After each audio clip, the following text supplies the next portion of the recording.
Bonjour à toutes et à tous, bienvenue sur ce nouveau tutoriel. Je voulais tout d'abord vous remercier car mon précédent a dépassé les 10 000 vues et c'est vraiment énorme. Je vous en reparlerai en fin de vidéo.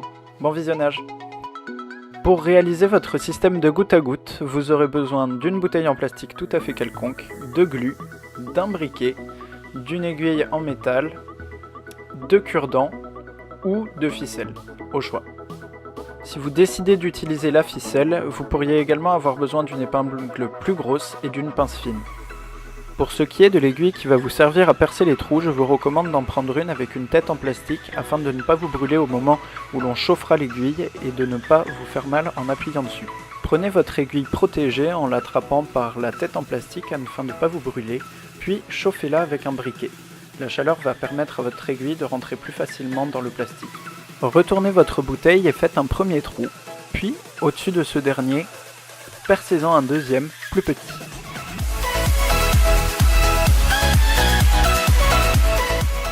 Vérifiez qu'il est possible de rentrer la tête d'un cure-dent dans le trou le plus gros que vous avez fait. Si ce n'est pas le cas, repercez-le pour l'ajuster.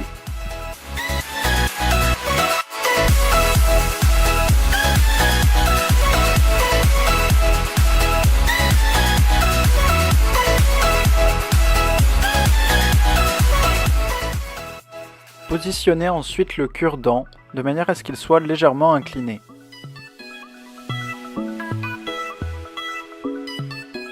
Vous pouvez également utiliser de la ficelle à la place du cure-dent pour avoir un petit peu plus de longueur. Si c'est le cas, passez votre fil dans une aiguille, puis faites-la passer dans le trou et attrapez-la à l'aide d'une pince fine. Une fois que c'est fait, vous pouvez enlever la ficelle du chat de l'aiguille. Faites ensuite un double nœud du côté de la ficelle qui passe à l'intérieur de votre bouteille afin qu'elle ne s'en aille pas.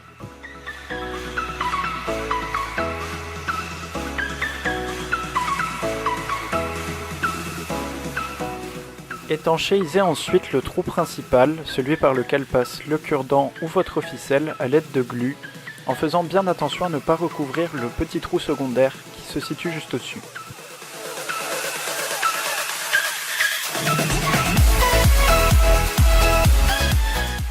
Percez ensuite sur le bas des bouteilles des petits trous qui permettront à l'air de rentrer, ce qui permettra à l'eau de sortir. Ça y est, le tour est joué. Vos plantes seront en sécurité pendant que vous partirez en vacances ou en week-end. Il n'y aura aucun problème. Et si jamais vous le souhaitez, vous pouvez également découper au cutter le haut de votre bouteille afin d'avoir quelque chose de plus esthétique et de plus discret. Et voilà, merci pour le visionnage et aux 10 000 personnes qui ont regardé ma précédente vidéo et qui m'ont fait des retours qui m'ont fait vraiment trop plaisir. C'est juste super encourageant. Merci à vous. Si jamais ça vous a plu, pensez à vous abonner, aimer et partager. Merci, au revoir.